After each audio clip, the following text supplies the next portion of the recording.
دمشق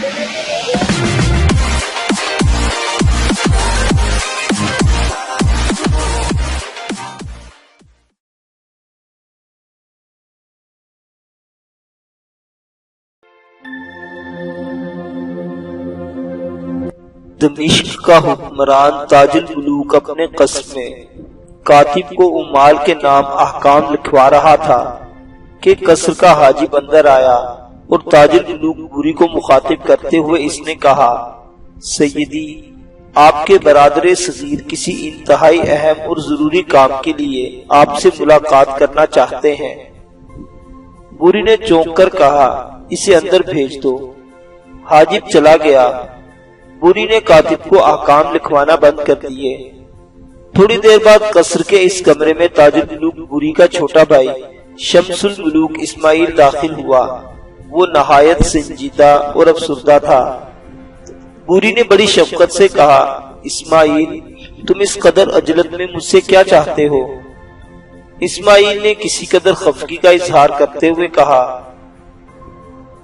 مجھے تنہائی میں آپ سے کچھ کہنا ہے۔ بوری نے کاتب کو اشارہ کیا اور وہ اٹھ کر باہر چلا گیا۔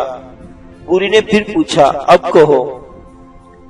اسماعیل نے بغیر کسی توقف کے کہا، میں آپ سے یہ پوچھنے آیا ہوں کہ آپ نے دمشق کی کیا قیمت لگائی ہے؟ بوری نے پریشان لہجے میں پوچھا، یہ تم کیا کہتے ہو اسماعیل؟ کھل کر کہو، مجھے ایسی پراسرار باتوں سے اور پیچیدہ تشبیہوں سے قطعاً کوئی دلچسپی نہیں ہے۔ عامر نے گلوگیر آواز میں کہا، اپنے عزیزوں اور لواحقین کو دمشق سے لے کر بھاگنے کا انتظام و انصرام کیجئے کہ آپ کا وزیر طاہر المرغزانی دمشق کا سودا کر چکا ہے۔ تاج الملوک بوری چلا اٹھا، اسماعیل، اسماعیل، اتنا بڑا الزام دینے سے قبل تم نے المرغزانی کی حیثیت کو دیکھا ہوتا۔ جو کچھ تم نے کہا ہے اگر یہ غلط اور بے بنیاد ہوا تو میری تلوار تمہاری طرف بڑھتے ہوئے بھائی کے رشتے کی پرواہ نہ کرے گی۔ اسماعیل نے بے جھجک ہو کر کہا، پہلے میری پوری بات سنیے، اس کے بعد المرغزانی کی طرفداری میں آپ میرے لیے جو بھی سزا تجویز کریں گے میں اسے بخوشی قبول کر لوں گا۔ بوری نے ذرا نرم ہو کر کہا، کہو، میں سنوں گا اور انصاف کروں گا۔ اسماعیل نے بوری سے اور قریب ہوتے ہوئے کہا، آج سے 1 سال اور کچھ ماہ بیشتر عامر بن نافع کے شہر بدر ہونے کے بعد المرغزانی نے یروشلم کے حکمرانوں سے ساز باز شروع کر دی تھی۔ نصرانی نے المرغزانی کو پیشکش کی تھی کہ اگر تم دمشق پر ہمارا قبضہ کرانے میں مدد دو تو ہم دمشق کے بدلے ساحلی شہر سور دیں گے، اور اس کا خود مختار حکمران تاج الملوک بوری نہیں بلکہ طاہر المرغزانی ہوگا۔ دونوں فریقوں کے درمیان اس سلسلے میں ابتدائی گفتگو بالبک شہر میں طے ہوتی رہی۔ اس گفتگو کے لیے زیادہ تر سکلاج کو استعمال کیا گیا تھا۔ ہمارے کچھ مخلص کارکن اس گھنونے اقدام کی ہمیں پہلے ہی اطلاع کر چکے تھے، لہٰذا میں اور شہاب الدین اس سلسلے میں سابق محتسب اور امام یوسف فندلاوی سے مشورہ کیا۔ ہمیں یقین تھا آپ اپنے دونوں چھوٹے بھائیوں پر اعتماد نہ کریں گے، لہٰذا ہم نے امام یوسف اور جمال الدین کی طرف رجوع کیا۔ انہوں نے ہمارے ساتھ پورا تعاون کیا اور ہم نے کچھ ایسے آدمیوں کا تقرر کیا جو طاہر المرغزانی کے آدمیوں کا ہر وقت تعاقب کرتے رہتے تھے۔ اس مقصد کے لیے ہم نے المرغزانی کے آدمیوں کے پیچھے اپنے مخلص کارکن بالبک شہر میں روانہ کیے تھے۔ تاج الملوک بوری نے درمیان میں بولتے ہوئے پوچھا، اگر یہ دھوکہ ہوا تب؟ اسماعیل نے بلا توقف کہا، گو میں نے ابھی اپنی بات ختم نہیں کی، پھر بھی میں آپ کو یقین دلانا چاہتا ہوں کہ آپ میرے بڑے بھائی اور باپ کی جگہ ہے۔ میں اپنی ذات کو دھوکہ دے سکتا ہوں، آپ کو نہیں۔ پہلے میری پوری بات سنیے۔ ہاں، تو میں کہہ رہا تھا کہ ہم قدم قدم پر المرغزانی کی سازشوں کا پیچھا کرتے رہے۔ اب بھیس بدل کر یروشلم کے 10 سرکردہ عیسائی شہر میں داخل ہوئے ہیں جو المرغزانی سے مل کر یہ طے کریں گے کہ نصرانیوں کو کب اور کس وقت دمشق پر حملہ آور ہونا چاہیے؟ اگر اب بھی آپ کو میرے کہے پر شک ہے تو مجھے قید میں ڈال دیجئے اور خود اس معاملے کی تحقیق کریں۔ میں آپ سے اپنی رہائی کی بھیک نہ مانوں گا۔ جب آپ کو بالکل یقین ہو جائے کہ میرا کہنا سچ ہے تو میں قید خانے سے باہر آنا پسند کروں گا، ورنہ ساری عمر وہیں گزار دوں گا۔ تاج الملوک بوری نے اس بار اور نرم ہو کر کہا، اسماعیل میرے بھائی، مجھے تم پر اعتماد ہے۔ میں سمجھتا ہوں تم جو بھی قدم اٹھاؤ گے اس میں ہم سب بھائیوں کی بہتری اور بھلائی ہوگی۔ اب تم ہی بتاؤ کہ ہمیں کیا قدم اٹھانا چاہیے، اور کیا تم نے یروشلم کے ان 10 نصرانیوں کو خود دمشق میں داخل ہوتے ہوئے دیکھا ہے؟ اسماعیل نے اس بار مطمئن انداز میں کہا، نہ صرف دمشق میں بلکہ طاہر المرغزانی کی حویلی میں بھی داخل ہوتے، میں انہیں خود دیکھ چکا ہوں۔ اگر آپ میری بات مانے تو ابھی اور اسی وقت طاہر المرغزانی اور ان نصرانیوں سمیت اپنی گرفت میں لے لیں۔ میں شہاب الدین کو چند کارکنوں کے ساتھ ان پر نگاہ رکھنے کی تاکید کر آیا ہوں۔ میں پہلے شہاب الدین کو آپ کے پاس بھیج رہا تھا، لیکن اس نے آنے سے انکار کر دیا۔ وہ کہہ رہا تھا، گو میں چھوٹا اور عزیز بھائی ہوں، لیکن اخی میری بات نہ مانیں گے، لہٰذا میں خود حاضر ہوا ہوں۔ تاج الملوک کے چہرے پر صحرا کے خشک نخل کی طرح ہولناکی اور الوداعی شام جیسی وحشت چھا گئی تھی۔ تھوڑی دیر تک کچھ ایسی خاموشی طاری رہی گویا کسی بے بس مغنی کے نغموں کا لہن اچانک گلوگیر خاموشی اور تاریک نواخانوں میں کھو گیا ہو۔ پھر یہ ساکت و جامد لمحے جلد ہی ٹوٹ گئے اور بوری نے اسماعیل سے کہا، اسماعیل، میں سمجھتا ہوں میں نے سابق محتسب جمال الدین اور دمشق کے شیر دل مخلص فرزند عامر بن نافع سے زیادتی کی ہے۔ یہ دونوں مرد بے باک اور بے بدل رفیق اور دمساز تھے۔ کاش میں المرغزانی کو اس کی تہوں تک سمجھ سکتا۔ اب کبھی میں اسے معاف نہ کروں گا۔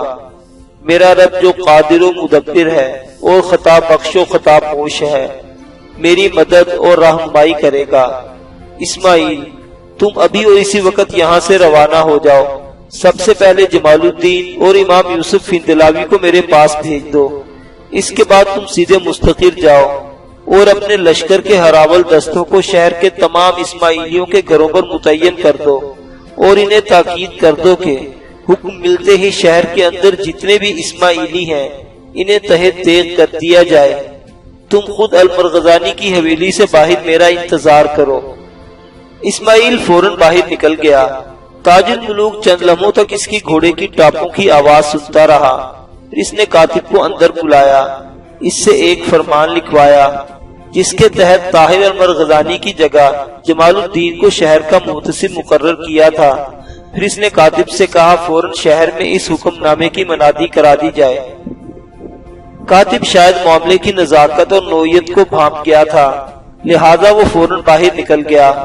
تھوڑی ہی دیر بعد حکومت کے کارندے دفیں بجا بجا کر جمال الدین کی بحیثیت محتسب نامزدگی کا اعلان کرنے لگے۔ پوری ایک بار پھر قصر کے اس کمرے میں بڑی بے چینی سے جمال الدین اور امام یوسف کی آمد کا انتظار کرنے لگا۔ تھوڑی ہی دیر بعد قصر کا حاجب اندر آیا اور بوری کو جمال الدین اور امام یوسف کے آنے کی اطلاع دی۔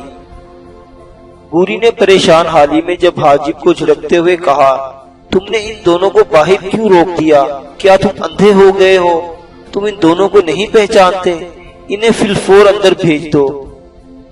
حاجب جب باہر نکل گیا تو امام یوسف اور جمال الدین اس کمرے میں داخل ہوئے۔ بوری نے آگے بڑھ کر ان دونوں سے مصافحہ کرتے ہوئے کہا، میں آپ دونوں کو اس قصر میں خوش آمدید کہتا ہوں۔ امام یوسف اور جمال الدین دونوں خاموش رہے، انہوں نے کوئی جواب نہ دیا۔ بوری نے قرب کی سرشاری سے مغلوب آرزو طرف لہجے میں کہا، میں نے آپ دونوں سے زیادتی کی تھی، میں اپنے رویے پر نادم ہوں۔ جمال الدین، آج نہیں بلکہ ابھی سے آپ شہر کے محتسب ہیں۔ میں نے آپ کی تقرری کا فرمان جاری کر دیا ہے اور شہر میں اس کی منادی بھی کرائی جا چکی ہے۔ جمال الدین نے مدھمسی آواز میں کہا، میں سن چکا ہوں۔ بوری نے فیصلہ کن انداز میں کہا، اگر سن چکے ہو تو اور سنو، تم دمشق کے محتسب ہو، المرغزانی کے خلاف حرکت میں آ جاؤ، اسے اس کے گھنونے جرائم کی سزا دی جا سکے۔ جمال الدین نے جرأت مندی کا مظاہرہ کرتے ہوئے کہا، اگر آپ میرا تقرر نہ بھی کرتے تو میں المرغزانی کے خلاف حرکت میں آنے والا تھا۔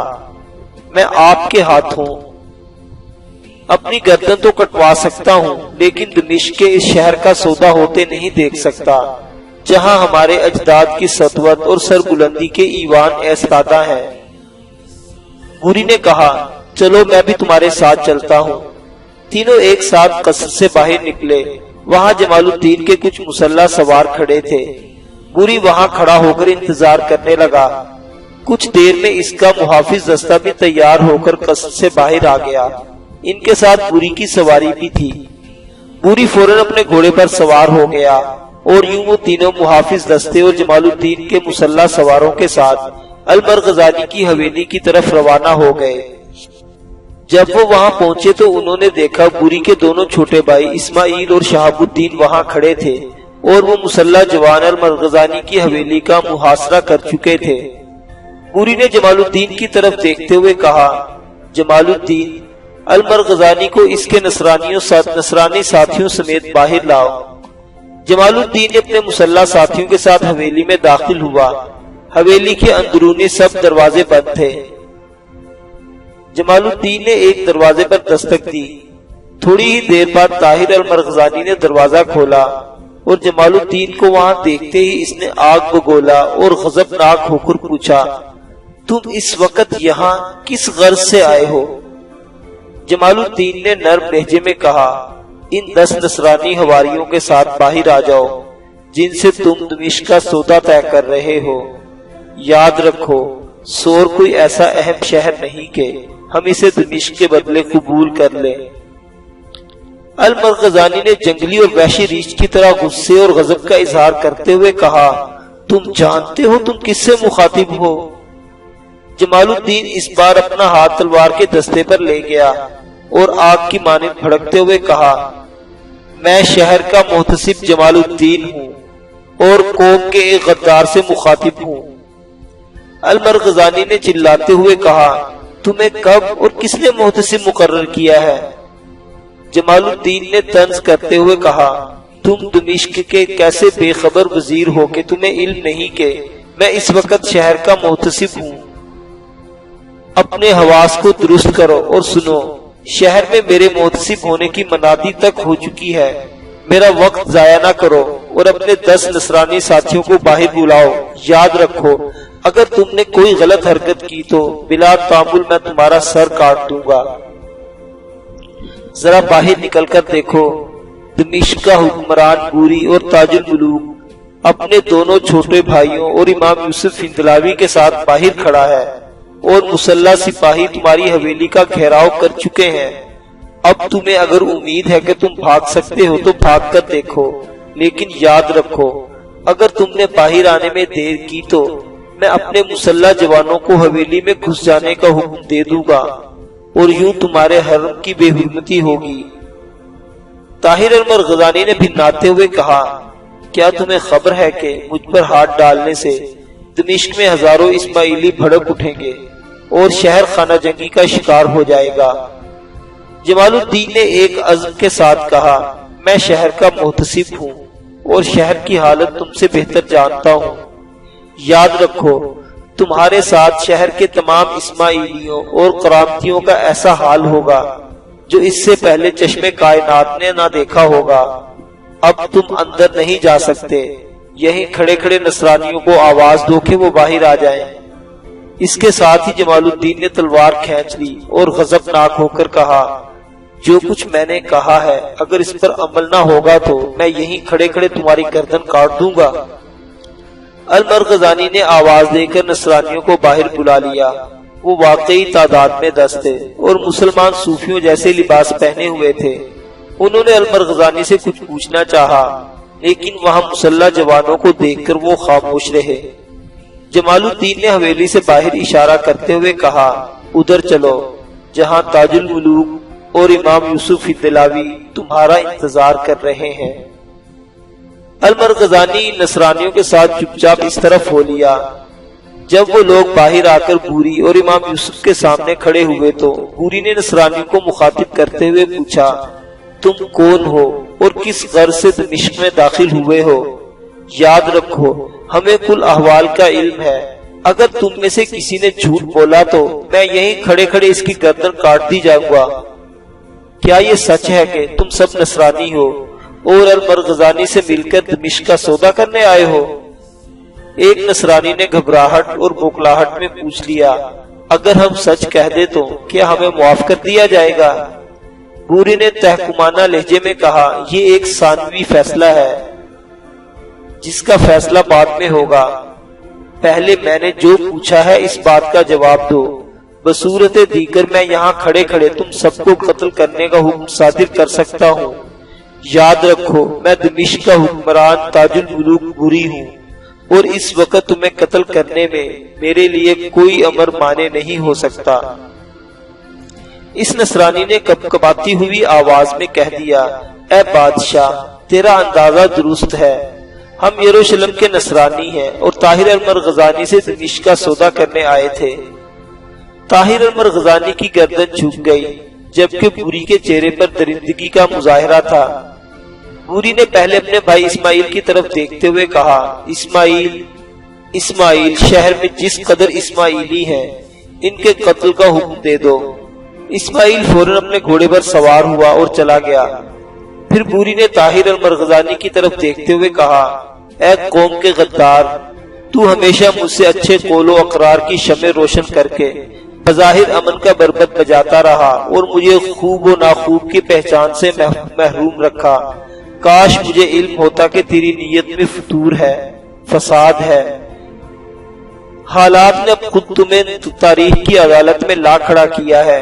یاد رکھو دمشق میں میری حالت کوئی ایسی کمزور نہیں، میں اب آہنی بازوں سے تیرے ساتھ نپٹوں گا، میں تجھے دشت عدم کی طرح عبرت خیز بناؤں گا۔ تو نے ہماری آزادی و سرفرازی اور سکون جان شب پر خون مارا ہے۔ تیری خاطر میں نے نافع کو بیٹے کو جو دمشق کی آنکھوں کی بینائی تھا شہر بدر کر دیا، حالانکہ وہ جان فروشوں کی جان اور حب الوطنی کا مینار تھا۔ اب تمہاری غداری مجھ پر اس کی اہمیت کا احساس ہوا ہے۔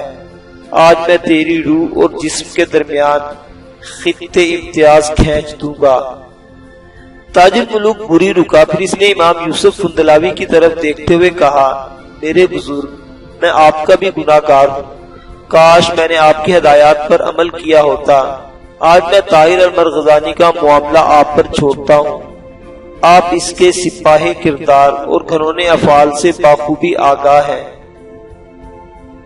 آپ ہی اس کی سزا تجویز کریں۔ امام یوسف سنبھلے اور طاہر المرغزانی کو مخاطب کر کے کہا، اے قوم کے غدار، آج تک حالات نے ہمیں تمہارے ہاتھوں کھلونا بنائے رکھا اور ہم اپنے رب کے فیصلے کے منتظر رہ کر تمہاری ہر سختی کو برداشت اور تمہاری ہر بدفعلی پر اپنے ہی خون کے گھونٹ پیتے رہے۔ یاد رکھ یہ دنیا مکافات عمل ہے، تو نے اوروں کے لیے عرصہ حیات تنگ کیا، آج قدرت نے تمہارے نامہ اعمال پر بخت نامراد کی مہر ثبت کرنے کی خاطر تمہارے اصل کردار کو عیاں اور تمہارے افعال کو ننگا کر دیا ہے۔ امام یوسف رکے، پھر طاہر المرغزانی کے قریب ہو کر انہوں نے پوچھا، اے دشمن دین، بتا عامر بن نافع کے باپ اور شمامہ کا قتل کس کی ایما پر ہوا تھا؟ طاہر المرغزانی خاموش رہا۔ جمال الدین نے آگے بڑھ کر اس کے کندھے پر تلوار کا دستہ مارتے ہوئے پوچھا، کیا تو نے سنا نہیں؟ دمشق کے حاکم امام یوسف کو تمہارے لیے قاضی مقرر کر چکے ہیں، انہوں نے تم سے کچھ پوچھا ہے اور تم خاموش ہو۔ واللہ یہ امر میرے لیے شہر کے محتسب ہوتے ہوئے ناقابل برداشت ہے۔